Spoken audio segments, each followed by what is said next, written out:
이 시간 하나님 앞에 감사 기도하심으로 오늘도 말씀 묵상 나누도록 하겠습니다. 하나님, 우리가 하나님의 은혜와 사랑과 자비가 아니면 한순간도 설 수 없는 연약한 자들인 것을 고백합니다. 하나님 아버지, 날마다 하나님의 은혜에 매고 하나님의 말씀과 사랑에 제 영혼을 매게 하여 주시옵소서. 날마다 순간마다 감사하고 주님과 동행하고 주님을 찬양하고 영화롭게 하는 삶이 되게 하옵소서.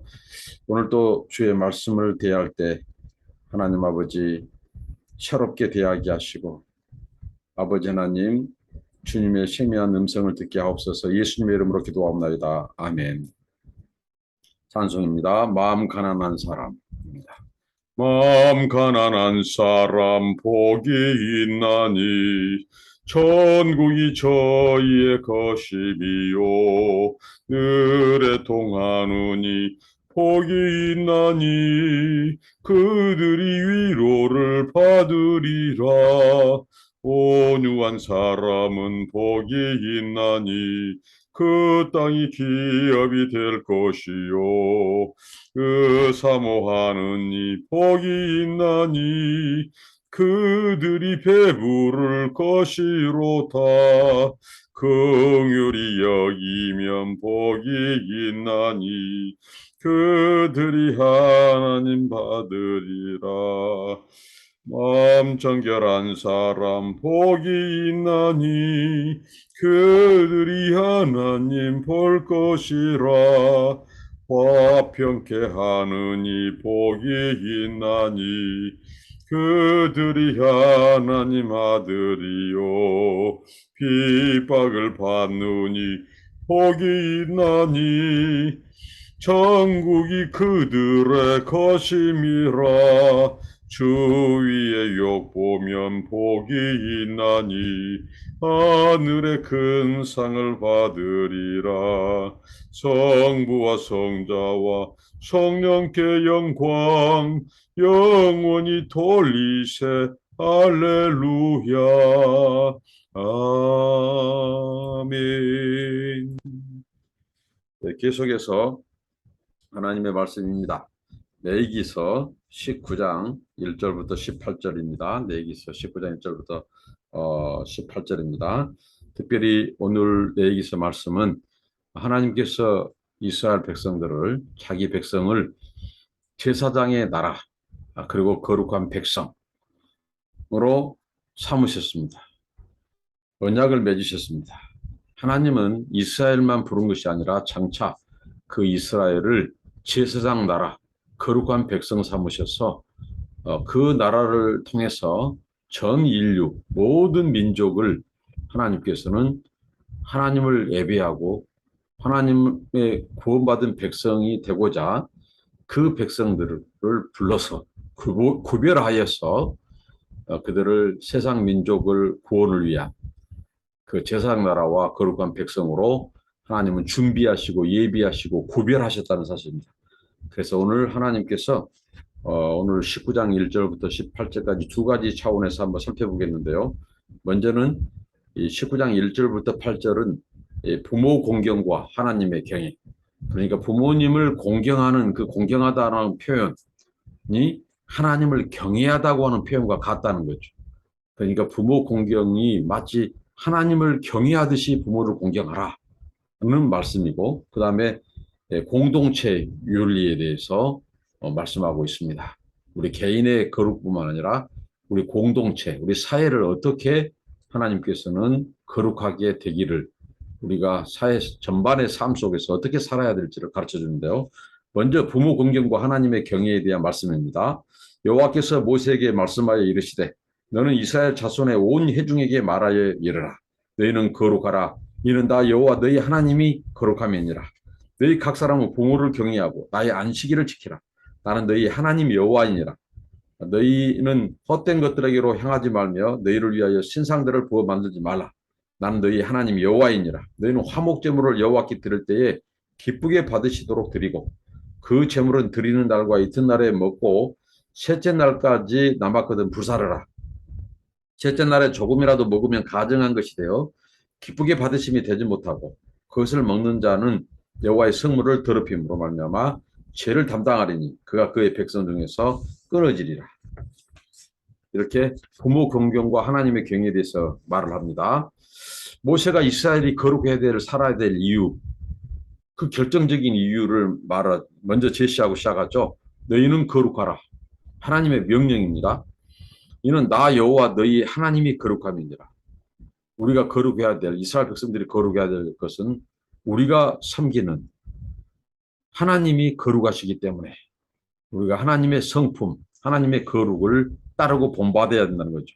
이게 우리의 경건한 삶의 동기여야 된다는 거죠. 우리가 거룩한 삶을 살아야 동기는 하나님이 거룩하시기 때문에 하나님이 기준이고 또 하나님을 본받고 하나님을 닮는 것이 우리 경건의 목표여야 한다는 거죠. 삶의 목표여야 한다는 거죠. 근데 그 거룩한 백성의 첫 번째 의무는 부모 공경하는 일이라는 거죠. 우리가 십계명에서 잘 나오죠. 십계명, 하나님과 사람과의 그런 천륜에 관한 그 계명에서 그다음에 또 사람과 사람을 향한 윤리와 계명에서 이 첫 번째가 바로 부모 공경이죠. 부모 공경하는 것은 곧 하나님을 경외하듯이 하라는 거죠. 근데 오늘 여기에서 특이한 것은 어머니가 아버지보다 여기서 먼저 언급되고 있다는 거죠. 근데 이게 어머니가 보통 아버지가 먼저 언급되는데 어머니가 언급되는 것은 바로 하나님께서는 아버지를 경외하는 것이나 어머니를 경외하는 것이나 이 차별이 없어야 한다는 거죠. 아버지는 더 공경하고 어머니는 더 공경해서 어머니를 무시한다거나 그래서는 안 된다는 거죠. 그러니까 어떤 성경은 어쩔 때는 아버지를 앞세우고 어쩔 때는 어머니를 앞세워서 경외할 것을 가르치고 있다고 하는 것입니다. 그리고 아버지보다는 자녀들과의 관계에서 어머니의 위치, 어머니가 아이들에게 더 많은 영향을 미치기 때문에 또 이렇게 성경은 먼저 언급하기도 하죠. 그다음에 이 제사장 나라에 속한 이스라엘 백성, 하나님의 백성들의 두 번째, 첫 번째는 이 하나님을 경외하듯이 부모님을 공경해라는 것. 이게 제사장 나라, 하나님의 거룩한 백성의 삶의 모습이어야 된다는 거죠. 삶의 열매여야 된다는 거죠. 두 번째 의무는 하나님을 경외하는 것. 언제나 하나님께서 부모 공경을 가르치고 그 다음에 하나님을 경외하는 일을 가르치고 있습니다. 그러니까 우리 하나님은 멋진 하나님이시요. 하나님께서 하나님을 먼저 경외하라 이것을 가르치기 전에 먼저 우리 인간들이 사람에게 주신 하나님이 주신 첫 번째 권위, 하나님께서 우리가 가정에서부터 태어나서 접하는 첫 번째 권위는 눈에 보이지 않는 하나님보다도 눈에 보이는 부모님입니다. 그러니까 부모 공경을 통해서 하나님의 보이지 않는 하나님을 경외하는 하나님의 권위, 하나님의 권위에 순종하고 하나님을 경외하는 그것에 앞서 하나님이 인간에게 주신 이 권위, 그것은 부모님 공경입니다. 제사장 나라, 거룩한 백성들의 삶. 첫 번째 부모 공경, 두 번째 하나님을 경외하는 것인데 하나님이 세 가지로 요약하고 있습니다. 하나님을 경외하는 삶의 모습, 안식일을 지키는 것. 3절이죠. 유상 숭배를 하지 않는 것, 화목제를 이행하는 것. 자, 안식일은 이스라엘 백성들에게 있어서 하나님께서 특별히 이 율법을 주실 때, 이 십계명을 주실 때 하나님이 이 안식일 규정을 가장 길게 언급했다는 사실입니다. 이 안식일을 통해서 하나님께서 아주 수차례 언급했어요.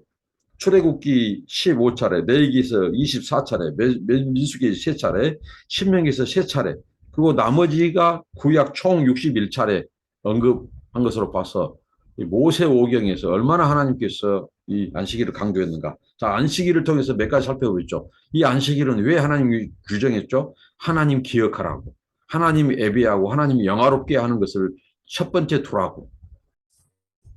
이것을 하나님 강조했어요. 그 다음에 두 번째는 하나님을 위한 날이지만 사람을 위한 날이라는 거죠. 이 안식일을 통해서 우리 육체를 회복할 수 있는, 쉴 수 있는 하나님의 정말 놀라운 사랑과 배려예요. 우리 사람의 몸은 쉬지 않으면 망가져요. 쓰면 쓸수록 망가져요. 병들어요. 그래서 하나님께서는 우리 육체의 쉼과 안식을 위해서, 보존을 위해서 안식일을 주셨다는 것.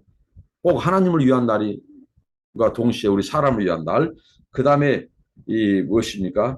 사회 유지, 공동체의 유지. 만약에 공동체 사회가 안식일 규정을 순종하지 않는다면 어떻게 하죠? 사람들이 여기저기에서 불협화음이 나오고 갈등이 나오고 이제 질병이 생기고 그래서 사회가 유지되지 않고 붕괴, 혼란을 초래한다는 거죠. 이것은 역사적으로 나폴레옹 때 안식일을 없앰으로써 그 프랑스 사회가 하나의 굉장히 사회적인 동요가 있었던 것이 좋은 예죠. 그다음에 이제 하나님의 백성의 정체성입니다. 하나님의 백성은 바로 안식일을 통해서 하나님을 예배하고 기억하고 또 그걸 통해서 바로 자신들이 하나님의 백성이라는 것. 자, 안식일 규례를 주신 분이 하나님이고 또 안식일을 또 지켜야 될 하나님의 백성이 바로 이 자신들이라고. 그래서 이렇게 자기 백성의 정체성, 하나님 백성의 정체성이 있어 매우 중요하다는. 두 번째, 우상숭배. 안식일만큼 자주 등장하는 우상숭배죠. 성경에서 말씀합니다. 우상숭배에게 발길을 향한다. 우상을 향한다. 그 순간 하나님께 등을 돌린다는 거죠. 이런 개념이 있습니다. 우상숭배는 바로 우상을 숭배하는 순간 하나님께 발을 돌리고 이 하나님을 등지게 만드는 것이 바로 우상 숭배라는 거죠. 그런데 우상은 존재의 능력이 없다, 생명이 없다, 인격이 없다. 사람의 손으로 만들었다, 수곡물이다. 이 우상을 섬기는 자는 어리석은 자다. 이렇게 하나님께서 이렇게 말씀하고 함께 부끄러움을 당한다. 하나님을 질투하는 하나님이다. 우상 숭배자. 하나님, 이 세상에 오직 신은 하나님 한 분인데 하나님 아닌 것을 하나님처럼 상을 만들고 우상을, 자, 나무, 돌, 그다음에 쇠, 철 이런 것들을 통해서 우상을 만들고 거기에 절하고 섬기는 것은 바로 하나님이 바로 그것을 가장 싫어하신다, 질투하신다, 시기하신다, 심판하신다 이것을 강조하고 있죠. 그러니까 제사장 나라, 경건한 백성이 우상 숭배하는 것은 하나님의 백성이 아니라는 거예요. 그 백성으로서 삶이 아니고 경건한 삶이 아니라는 거죠. 그다음에 이 안식일과 그다음에 오늘 우상 숭배되는 것은 이해가 되는데 왜 화목제물이 제사장 나라 거룩한 백성의 삶에 있어서 하나님을 경외하는 모습인가 좀 이해가 안 되는데, 자, 화목제는 이래요. 화목제는 제사장과 함께 제물로 드린 자가 그 고기를 이웃과 함께 나누어 먹을 수 있는 유일한 제사입니다. 그런데 하나님께서 자, 하루 이틀까지 그 고기를 처리해라, 나눠 먹어라. 근데 3일째는 불사르라고 했죠. 근데 사람들이 깜빡 잊어버릴 수 있어요. 망각해 볼 수도 있고. 그래서 이제 그 3일째 고기를 다 태워버리고 없애야 되는데 그것을 이웃과 나눠 먹었단 말이에요. 그러면 자신뿐만 아니라 이웃에게 함께 죄를 짓게 하는 거예요. 자, 이 화목제를 드리는 것이 왜 이 하나님께서 하나님을 경외하는 자의 삶이 중요한 건가? 이것은 뭐냐면요. 우리가 혼자만 알고 넘어가면 아무도 알 수 없는 은밀한 죄, 은밀한 우리 삶, 보이지 않는 은밀한 삶의 영역에서도 작게 생각하는 삶의 영역에서도 하나님의 명령과 말씀을 지켜 순종하고 하나님을 의식하며 경외하며 살아라는 겁니다. 자, 그 화목제를 드리는 자가 그 고기를 며칠 됐는지 본인만 알아요. 그런데 그것을 이웃에게 말하지 않고 이틀이 지났는데도 불구하고 태워서 없애지 않고 같이 나눠 먹은다. 바로 이게 바로 은밀한 죄라는 거죠. 작게 여길 수 있고 자기만 아는, 하나님과 자기만 아는. 그래서 사람들은 몰라요. 그러니까 너희들이 보이지 않는 삶의 영역에서도 하나님을 의식하고 그 말씀에 순종하라는 거예요. 사람이 모른다고 아니라는 거죠. 하나님, 보이지 않는 하나님, 그 하나님을 경외하는 것은 작은 영역, 은밀한 영역에서도 거룩한 삶을 살아라. 그래서 화목제물을 하나님을 경외하는 그 척도로 3가지로 넣었다는 거죠. 자, 안식일 규례, 그 다음에 우상숭배, 화목제 제물 드리는 것. 그 다음에 공동체 윤리입니다. 9절부터 18절입니다. 너희가 너희의 땅에서 곡식을 거둘 때 너는 발 모퉁이까지 다 거두지 말고 네 떨어진 이삭도 줍지 말고 네 포도원의 열매도 다 따지 말며 네 포도원에 떨어진 열매도 줍지 말고 가난한 사람과 고리빈을 위하여 버려두라. 나는 너희의 하나님 여호와이니라. 너희는 도둑질하지 말며 속이지 말며 서로 거짓말하지 말며 너희는 내 이름으로 거짓 맹세함으로 네 하나님의 이름을 욕되게 하지 말라. 나는 여호와이니라. 너는 네 이웃을 억압하지 말며 착취하지 말며 분꿀의 싹을 아침까지 밤새도록 네게 두지 말며 너는 기먹은 자를 저주하지 말며 맹인 앞에 장의물을 놓지 말고 네 하나님을 경외하라. 나는 여호와니라. 너희는 재판할 때에 불의를 해가지 말며 가난한 자의 편을 들지 말며 세력 있는 자라고 두둔하지 말고 공의로 사람을 재판할지며 너는 내 백성 중에 돌아다니며 사람을 비방하지 말며 네 이웃의 피를 흘려 이익을 도모하지 말라. 나는 여호와니라. 너는 네 형제를 마음으로 미워하지 말며 네 이웃을 반드시 견책하라. 그러면 네가 그에 대하여 죄를 담당하지 아니하리라. 원수를 갚지 말며 동포를 올망하지 말며 네 이웃 사랑하기를 네 자신과 같이 사랑하라. 나는 여호와니라. 자, 하나님의 백성으로서 부름받은 이스라엘이 이제는 그 공동체를 어떻게 섬기고 어떻게 만들어갈 것인가. 하나님이 거룩하라고 부르신 그 이스라엘이 바로 하나님과의 관계, 그런 이 윤리뿐만 아니라 바로 공동체의 윤리, 공동체의 그 거룩성을 말하고 있습니다. 그래서 가장 이스라엘 공동체의 기본적인 것이 뭐냐? 바로 연약한 자들의 배려입니다. 가난한 자, 연약한 자. 그래서 추수할 때 다 거두지 마라. 포도를 딸 때 듬성듬성 따라. 우리가 눕기에서 일부러 흘려보내는 거, 그거 다 율법의 정신, 사랑, 연약한 자, 가난한 자들에 대한 배려입니다. 수확물을 그래서 본인만 거두지 말고 가난한 자들도 그냥 다 수확한 것을 하나님께서 얼마를 나눠줘라. 이것보다도 그 추수할 한 모퉁이를 남겨둬라.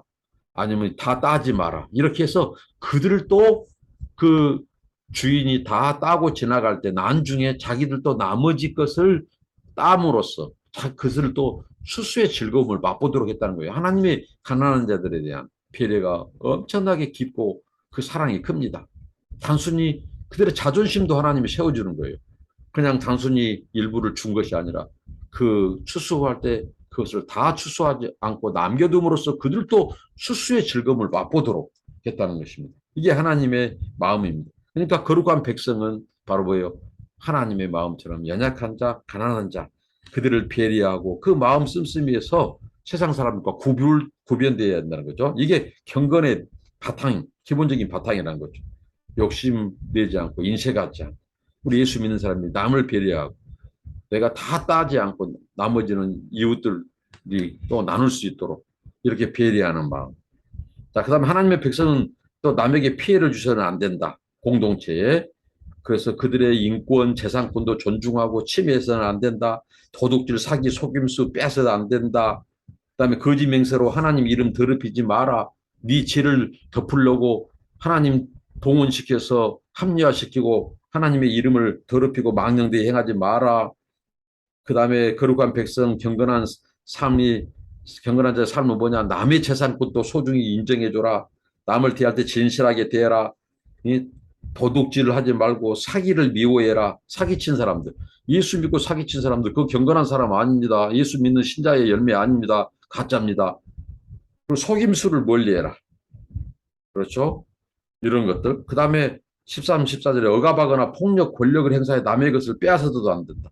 사람에게 합당한 품값을 제때 주라. 품삯을 제대로 주라는 거죠.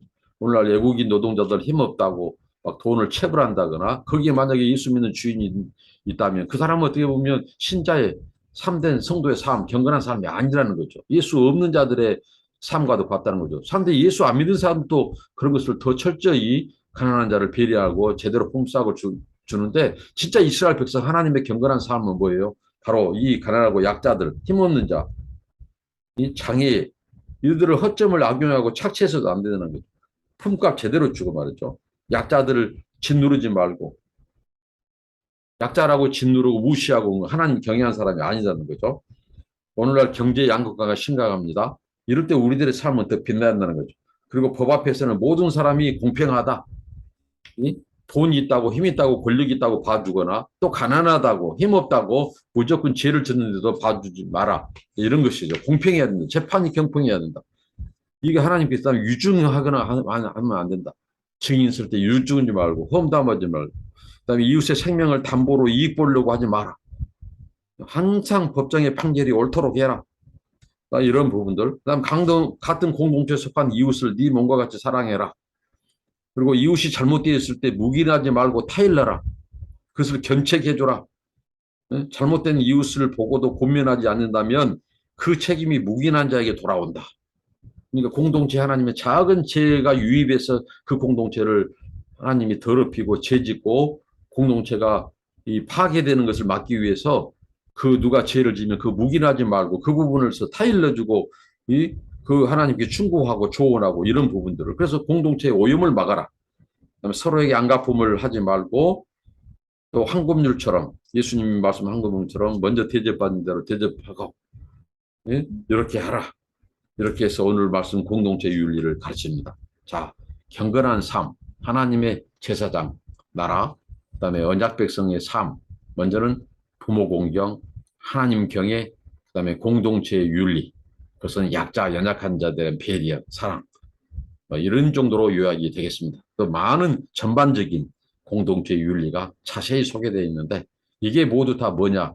우리가 하나님을 경외하는 사람, 제사장 나라, 경건한 백성의 삶이 있는가, 열매가 있는가, 이 부분을 언급하고 있습니다. 저와 여러분 바로 하나님을 경외하고 또 부모를 공경하고 또 우리 공동체를 또 연약한 자들을 또 배려하고 그 마음을 쓰고 사랑하고 자비를 베푸는 이 모든 것이 하나님의 거룩한 백성의 경건한 백성의 삶의 모습입니다. 이런 열매를 통해서 우리가 신자된 모습, 하나님을 경외하는 하나님 백성의 삶의 열매, 그 모습을 하나님 보이고 하나님께 영광 돌리고 그런 저와 여러분 되길 바랍니다. 기도하겠습니다. 하나님, 우리가 하나님을 경외하는 백성으로서 우리의 부모님을 공경하고 또 아버지 하나님을 경외하고 사랑하고 또 우리 공동체의 전반적인 부분에 있어서 특히 연약한 자, 약한 자,